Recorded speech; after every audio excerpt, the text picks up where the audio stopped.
Hai, apa kabar semuanya? Semoga kabar Anda baik-baik saja. Terima kasih karena sudah memberikan support dan juga kesetiaan Anda untuk membangun channel Codot Film. Yuk kita lanjutkan alur ceritanya, sambil siapin kopi dan cemilan, setting suara volume full. Gasken. Berkumpul. Setelah berjalan keluar dari asosiasi alkemis, Xiaoyan langsung kembali ke penginapan tempat dia menginap. Dia beristirahat beberapa jam di penginapan sampai dia pulih ke puncaknya sebelum dia meninggalkan penginapan. Dia kemudian berjalan ke klan Nalan untuk memulai sesi menghilangkan racun hari ini. Meskipun dia tahu bahwa searing poison di dalam tubuhnya akan menjadi lebih padat setiap kali dia membantu Nalan Jie menghilangkan racun, Xiaoyan hanya bisa melanjutkan dengan cara ini untuk mendapatkan energi kuat yang terkandung dalam searing poison dan Seven Magical Green Spirit Saliva. Namun, terlepas dari seberapa abnormal searing poison itu, dia tidak terlalu khawatir. Bagaimanapun, dengan api inti teratai hijau melindungi tubuhnya, Xiaoyan percaya bahwa dia bisa bersaing dengan racun membakar, bahkan jika itu meletus di dalam dirinya. Setelah beberapa hari ini di mana Nalan Jie dan Nalan Su secara pribadi melihatnya pergi, seluruh klan Nalan semuanya mengenal Xiaoyan sebagai seorang pemuda dengan ekspresi dingin. Oleh karena itu, ketika mereka melihat sosoknya, mereka tidak hanya tidak melangkah maju untuk menghalangi dia, mereka juga dengan hormat membungkuk dan menyapanya ketika dia lewat. Saat ini, langit sudah menjadi gelap. Namun, klan Nalan tetap terang benderang. Anggota klan datang dan pergi di jalan setapak, seperti pasar. Xiaoyan berjalan melewati beberapa jalan kecil dengan keakraban yang besar dan aula besar klan Nalan yang luas sekali lagi muncul di hadapannya. Dia perlahan berjalan mendekat. Gelombang tawa berisik yang dicampur dengan beberapa melodi dipancarkan dari aula.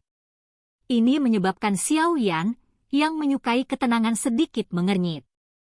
Perlahan berjalan ke aula, Xiaoyan mengangkat matanya dan melihat sekeliling. Dia melihat ada cukup banyak orang yang duduk di dalamnya. Mereka tersenyum dan bercakap-cakap satu sama lain, seolah itu pertemuan yang menyenangkan. Berdiri di dekat pintu, tatapan Xiaoyan menyapu bagian dalam aula dan agak terkejut menemukan bahwa tidak hanya Liu Ling dan putri kecil yang hadir, tetapi bahkan Ya Fei ada di antara mereka. Saat ini dia mengenakan gaun ketat berwarna merah. Mantel bulu putih salju menutupi bahunya, menambahkan sedikit keanggunan dan kemewahan pada penampilannya. Lekuk tubuhnya yang indah dan mempesona menyebabkan cukup banyak tatapan pria yang diam-diam melesat ke arahnya. Sepertinya saya datang pada waktu yang tidak tepat. Mengamati aula yang hidup ini, Xiaoyan tanpa daya menggelengkan kepalanya. Dia baru saja akan berbalik dan kembali ketika suara lembut seorang wanita tiba-tiba terdengar dari sisinya. Tuan Yan Xiao, karena Anda ada di sini, mengapa Anda tidak masuk dan istirahat sebentar? Mendengar suara itu, Xiaoyan memiringkan kepalanya dan menatap keindahan halus yang berdiri di samping pilar.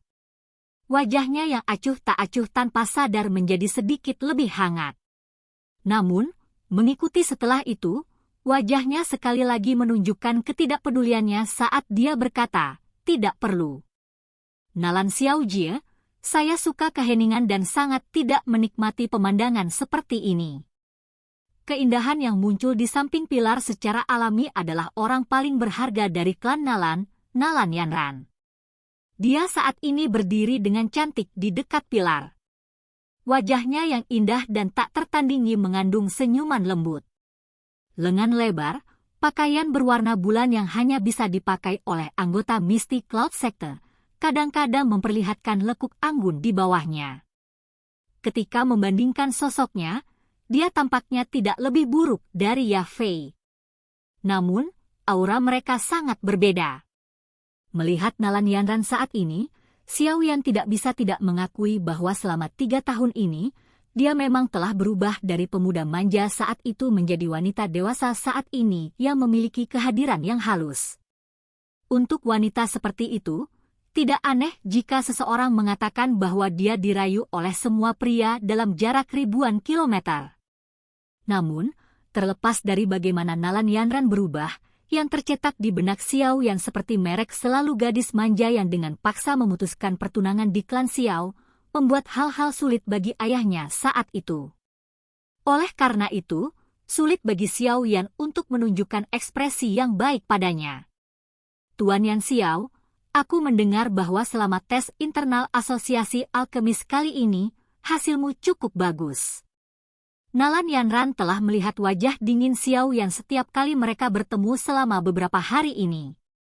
Oleh karena itu, Nalan Yanran tidak mundur karena ekspresinya saat ini. Dia perlahan berjalan ke depan dan berkata sambil tersenyum, "Selamat." Saat dia mengendus aroma yang menyelimuti di sekitarnya, langkah kaki Xiao Yan bergerak ke sisi lain tanpa ada yang memperhatikan. Xiao Yan tidak merasa aneh baginya untuk mengetahui hasil tes internal asosiasi alkemis. Dengan kekuatan klan Nalan di Kekaisaran Magia, tidak sulit untuk mengetahui tentang sedikit informasi ini. Selain itu, untuk menyenangkan hatinya, apa yang tidak akan dikatakan Liu Ling? Keberuntungan, kata Xiao Yan, menggelengkan kepalanya dengan lemah. Dia berbicara seolah-olah dia menghargai setiap kata seperti emas yang berharga, hanya menghabiskan sedikit demi sedikit. Tatapannya bahkan tidak beralih ke Nalan Yanran saat dia berbicara, dia tetap diam. Ketidakpedulian Xiao Yan yang mengisolasi orang-orang yang jauh darinya menyebabkan Nalan Yanran merasa sedikit sakit kepala. Selama bertahun-tahun, pria muda di depannya adalah pria pertama yang memperlakukannya dengan sangat dingin. Dia tersenyum pahit dan menggelengkan kepalanya, berniat untuk berhenti berbicara. Namun, dia akan menjauh ketika tawa lembut yang bisa membuat pria merasa kaki mereka melemah tiba-tiba terdengar di belakang mereka. "Hehe, Nalan Xiaojie, ada banyak orang yang menunggumu di dalam. Namun Anda mengobrol santai dengan seseorang di sini." Mendengar tawa yang akrab ini, Xiao Yan menoleh. Dia menatap wanita mempesona yang membawa secangkir anggur merah dan dengan malas bersandar di pintu. Wajahnya yang dingin dan acuh tak acuh sedikit meleleh. "Halo Tuan Yan Xiao. Kita bertemu lagi." Yafei tersenyum dan berjalan ke depan saat dia melambaikan gelas anggur transparannya ke Xiao Yan. Bulu matanya yang panjang dan cantik memancarkan kelicikan iblis rubah. "Mengapa? Apakah Tuan Yan Xiao dan Yafei dekat?" Mendengar salam Yafei, alis Nalan Yanran berkedut tanpa meninggalkan jejak saat dia bertanya sambil tersenyum. "Yan Xiao dan aku sudah saling kenal selama beberapa tahun dan hubungan kami cukup baik." Yafei berkata dan tersenyum lagi. Matanya berputar dan menyapu ke arah Xiao Yan saat dia berkata dengan senyuman di wajahnya, "Apakah saya benar, Tuan Yan Xiao?" Xiao Yan mengangkat bahunya dan mengambil winecup dari tangan Yafei dengan sembarangan. Setelah itu, dia mengosongkannya ke dalam mulutnya di depan wajah cantiknya yang agak merah. Dia berkata sambil tersenyum, "Mengapa kamu di sini?" Yafei meraih gelas anggur dari tangan Xiao Yan dan dengan marah berkata dengan wajah yang sedikit merah, "Kamu benar-benar terlalu kasar." Xiao Yan tersenyum sambil menatap wajah merah dan ramping Yafei. Keindahan mempesona yang terakhir benar-benar menggerakkan hati orang. Tidak heran kembali ke kota Wutan, ada banyak pria yang mendorong hingga kepala mereka terluka saat mereka bergegas ke rumah lelang untuk melihat penampilan Yafei. Dulu, Bapak juga mengalami gejala seperti itu. Seekor banteng tua yang memakan gelas lembut bukanlah tindakan yang baik. Tangan Xiao Yan perlahan membelai dagunya saat dia tiba-tiba berpikir nakal di dalam hatinya. Tel, seekor banteng tua memakan gelas lembut seorang lelaki tua yang memiliki seorang wanita yang jauh lebih muda darinya. Nalan Yanran berdiri di satu sisi dan menatap kedua orang ini yang memiliki beberapa tanda menggoda. Wajah cantiknya menjadi sedikit tidak wajar. Dia awalnya mengira bahwa kedinginan Xiao Yan disebabkan oleh karakternya. Namun, ketika dia melihat kehangatan dalam senyumannya antara dia dan Yafei, dia melihat bahwa itu sama sekali tidak ada rasa dingin yang dia miliki saat merawatnya. "Tuan Yan Xiao, Ya Fei Xiaojie, Anda dapat terus mengobrol. Saya akan pergi dulu. Maaf. Nalan Yanran membungkuk sedikit pada mereka berdua, berbalik dan berjalan ke aula besar, meninggalkan sosok bergerak punggungnya untuk mereka lihat. Saat dia melihat punggung Nalan Yanran, yang telah pergi, Xiaoyan tidak berniat tinggal lebih lama lagi. Dia mengerutkan bibirnya dan mencicipi sisa rasa anggur merah di mulutnya. Orang kecil. Kamu punya keberanian untuk benar-benar memanfaatkan kakak perempuan. Setelah Nalan Yanran pergi, alis Ya Fei menjadi vertikal saat dia berbicara dengan Xiaoyan dengan kesal. Tatapan Xiaoyan menyapu wajah Ya Fei dan akhirnya berhenti di bibir merah menggoda itu. Dia teringat akan pemikiran menarik tentang mereka berdua yang minum dari gelas anggur yang sama beberapa saat yang lalu. Senyuman muncul di sudut mulutnya. Saat mulutnya ditatap oleh Xiaoyan, Ya Fei secara alami tahu apa yang dia pikirkan. Segera, kemerahan yang memalukan muncul di wajahnya yang cantik saat dia menginjak kakinya dan memarahi, "Jika kamu terus bertingkah aneh, jangan salahkan kakak perempuan karena meneriakkan nama aslimu." Melihat ekspresi malunya, Xiaoyan tersenyum dan dengan tepat menarik pandangannya. "Mengapa kamu di sini?" Masalah kakek Nalan yang berangsur pulih adalah hal besar di klan Nalan. Sebagai mitra bisnis dari klan Nalan, kami, klan primer tentu saja termasuk di antara mereka yang diundang. Ya Fei menghadap bagian dalam aula dan membelai dagu putih saljunya. Dia tersenyum dan berkata, "Secara alami, selain kami klan primer, orang-orang di dalamnya sebagian besar adalah kekuatan yang cukup terkenal di kota suci Jia Ma. Mereka sudah mulai merayakan ketika searing poison, bahkan belum sepenuhnya dihilangkan? Bukankah ini terlalu dini?" Mendengar informasi itu, Xiaoyan tidak bisa membantu tetapi menggelengkan kepalanya dan berkata dengan bibir melengkung, "Haha. Ini juga karena kakek Nalan mempercayai kemampuan Anda. Meskipun, bahkan saya tidak menyangka bahwa Anda benar-benar dapat menghilangkan racun yang menyengat dari tubuh kakek Nalan. Anda harus tahu bahwa itu adalah racun membara yang bahkan Pilking Guhi sakit kepala. Sekarang, berita tentang Anda sedang tersebar di antara banyak kekuatan berbeda di Kekaisaran." Mata cantik Ya Fei menatap Xiaoyan saat dia berkata dengan heran. Saat itu, ketika dia merekomendasikan agar dia datang ke klan Nalan, dia hanya mengadopsi pemikiran untuk mencobanya. Dia tidak pernah berpikir bahwa Xiaoyan benar-benar bisa menyembuhkan kakek Nalan. Jika bukan karena 7 air liur roh hijau ajaib itu, aku tidak akan berada di sini. Tatapan Xiaoyan menyapu aula besar saat dia menjawab dengan samar. "Anda juga telah melihat Nalan Yanran, tetapi Anda jauh lebih tenang dari yang saya duga." Ya Fei berkata dan memberikan senyum nakal. Orang yang melihatnya adalah Yan Xiao dan bukan Xiaoyan. Xiaoyan menyilangkan 10 jarinya. Tatapannya menatap wanita halus yang telah menjadi pusat perhatian saat dia berjalan ke aula. Matanya yang hitam pekat mengandung rasa dingin. Ya Fei menghela nafas dan menggelengkan kepalanya. Dia tidak terus menanyakan tentang masalah ini. Sebaliknya, dia berkata sambil tersenyum lagi, "Ayo pergi. Masuk dan lihat. Kepala klan kami benar-benar ingin bertemu denganmu, pemuda luar biasa yang bisa membuat Hai Tua menunjukkan rasa takut." "Tidak tertarik. Silahkan. Teman kecil, kakak perempuan telah banyak membantu Anda. Anda tidak dapat menyebabkan kakak perempuan kehilangan muka." Melihat bahwa Xiaoyan bermaksud untuk pergi, tangan halus Ya Fei disatukan dan dia terus mengguncangnya. "Ah, kamu membuat orang membuat keputusan bodoh."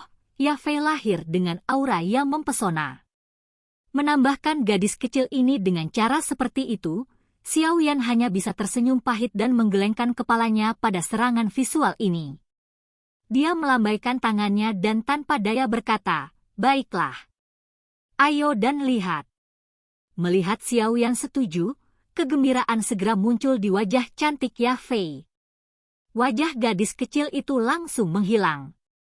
Dia kemudian berbalik dan dengan anggun memimpin jalan di depan. Melihat perubahan cepat miliknya ini, Xiao Yan tersenyum pahit dan menghela nafas. Dia hanya bisa mengikutinya. Mereka berjalan melewati pintu utama. Kebisingan di dalam sekali lagi menyebabkan Xiao Yan sedikit mengernyit. Ya Fei tahu dia menyukai ketenangan dan buru-buru mengulurkan tangan halusnya untuk menariknya dengan cepat melalui kerumunan. Dengan penampilan Ya Fei, wajar jika dia dengan mudah menarik perhatian orang. Segera, banyak tatapan ditembakkan. Ketika tatapan ini melihat tangan Ya Fei dan Xiao Yan yang disatukan, mereka menjadi kosong sesaat. Mereka segera menatap Xiao Yan yang tampak biasa dengan tatapan aneh. Ya Fei saat ini juga bisa dianggap sebagai orang terkenal di kota suci Jia Ma. Pada usia seperti itu, dia sudah mengendalikan markas besar rumah lelang primer. Ini adalah pertama kalinya hal ini terjadi di klan primer. Selain itu, dia mengelola rumah lelang hingga rapi. Ini menyebabkan banyak orang yang memanggilnya vas bunga menjadi sangat terkejut. Vas bunga digunakan untuk menggambarkan wanita cantik yang tidak punya otak. Meskipun Ya Fei hangat di permukaan dan tampak sangat mudah diajak bicara, orang-orang yang mengenalnya tahu bahwa makhluk yang mempesona dan menakjubkan ini memiliki semacam perlawanan terhadap pria. Memang mudah untuk menjadi teman biasa, tetapi jika seseorang ingin maju ke tahap berikutnya, itu penuh dengan kesulitan. Oleh karena itu, ketika mereka melihat bahwa Ya Fei sebenarnya berpegangan tangan dengan seorang pria yang penampilannya tidak bagus, tatapan mereka secara alami sedikit aneh. Tentu saja, dengan penampilan dan aura Ya Fei, tidak ada kekurangan pengagum di aula. Tatapan yang biasa dilihat orang-orang ini, Xiao Yan dipenuhi dengan rasa asam dan amarah. Berbagai jenis tatapan di sekitarnya tidak menyebabkan perubahan apapun di wajah Xiao Yan. Dia membiarkan Ya Fei menariknya sesuka hatinya saat ekspresinya dengan tenang menahan tatapan panas itu. Saat mereka melewati kerumunan, langkah kaki Ya Fei tiba-tiba terhenti. Tatapan Xiao Yan melompati dirinya dan menatap kursi yang tenang di sudut. Di tempat itu, seorang lelaki tua berambut putih tersenyum saat dia bercakap-cakap dengan orang-orang di sekitarnya. Wajah tuanya yang agak tegas sedikit menunjukkan martabat. Dia adalah kepala klan primer kami, Primer Tengshan. Ya Fei dengan lembut memperkenalkan. Setelah itu, dia tampaknya merasakan sesuatu dan dengan cepat melepaskan tangan Xiao Yan. Jari-jarinya yang halus menarik rambut hitam di dahinya. Berdiri di belakangnya, Xiao Yan bisa melihat bahwa ujung telinganya yang lembut menjadi jauh lebih merah. Oh! Xiao Yan secara acak menganggukkan kepalanya. Dia mengikuti Ya Fei dan perlahan berjalan ke peron. Setelah itu, langkah kakinya terhenti. Ya Fei lalu dengan cepat melangkah maju, membungkukkan tubuhnya dan dengan lembut mengatakan sesuatu ke telinga lelaki tua itu. Beberapa saat kemudian, lelaki tua itu tersenyum dan mengangguk. Dia mengangkat kepalanya, menatap Xiao Yan dan berdiri. Dia tersenyum dan berkata, "Teman muda Yan Xiao. Saya telah lama mendengar tentang Anda dan senang akhirnya bertemu dengan Anda. Saya adalah kepala klan primer, Primer Tengshan. Saya hanyalah orang tanpa nama. Bagaimana saya bisa menjadi sesuatu yang berharga untuk diperhatikan oleh kepala klan Tengshan?" Xiao Yan tersenyum dan berkata, "Tidak banyak orang di Kekaisaran Magia yang dapat menerima perlakuan seperti itu dari Hai Tua. Bagaimana teman muda Anda bisa dianggap tanpa nama?" Kata Primer Tengshan sambil tersenyum lagi. Xiao Yan tersenyum tanpa berbicara. Dia diam-diam bergumam di dalam hatinya, sepertinya hubungan Hai Bodong dengan klan primer bukanlah hubungan biasa. Jangan bilang kalau orang tua itu juga anggota klan primer. "Keke, teman muda Yan Xiao, silakan duduk." Primer Tengshan tersenyum dan memberikan tempat duduk di sampingnya kepada Xiao Yan. Dia mundur sedikit, tersenyum dan berkata setelah dia melihat Xiao Yan menerima tawarannya, "Teman muda Xiao Yan, hasilmu di tes asosiasi alkemis kali ini cukup bagus. Selamat." Aku ingin tahu apakah asosiasi alkemis ini sengaja membocorkan informasi atau apakah keterampilan menjaga rahasia mereka sangat buruk. Mengapa semua orang tahu? Mendengar kata-kata primer Tengshan, Xiao Yan menggelengkan kepalanya tanpa daya. Dia hanya bisa berpura-pura dan bersikap sopan. Selama periode waktu teman muda Yan Xiao berada di kota suci Jia Ma, kamu bisa langsung pergi dan mencari Ya Fei jika ada sesuatu yang kamu butuh bantuan, terutama karena kamu dan dia adalah teman lama. Kata primer Tengshan sambil tersenyum. Di antara kata-katanya, dia menggambarkan hubungan Xiao Yan dan Ya Fei dengan cara yang sangat ambigu. Mendengar ini, Xiao Yan memiringkan kepalanya dan memperhatikan Ya Fei yang telah mengangkat anggur merah dan mencicipinya dengan elegan. Mungkin dia mengerti arti antara kata-kata primer Tengshan. Di bawah pantulan anggur merah, wajah cantiknya yang mempesona menjadi merah ramping yang semakin menarik. Xiao Yan menggelengkan kepalanya tanpa daya. Dia hanya bisa memberikan respon yang tidak jelas. Setelah pengingat Hai Bodong, primer Tengshan saat ini memikirkan semua metode berbeda untuk menjadi lebih dekat dengan Xiao Yan. Ekspresi tegas yang biasa telah ditarik. Menggantinya adalah senyuman yang sangat hangat. Sikap lembut itu menyebabkan orang-orang di dekatnya yang akrab dengan primer Tengshan menjadi tercengang. Mereka mulai diam-diam menebak identitas Xiao Yan di hati mereka. Menjadi kepala klan, primer Tengshan secara alami cukup banyak bicara. Apalagi, masih ada Ya Fei yang sesekali tersenyum dan dengan lembut menyela percakapan. Suasana di sini terlihat sangat harmonis. Silahkan pergi ke. Oke guys, jangan lupa like, comment, share, and subscribe di channel Codot Film. See you next video. Peace out and bye-bye.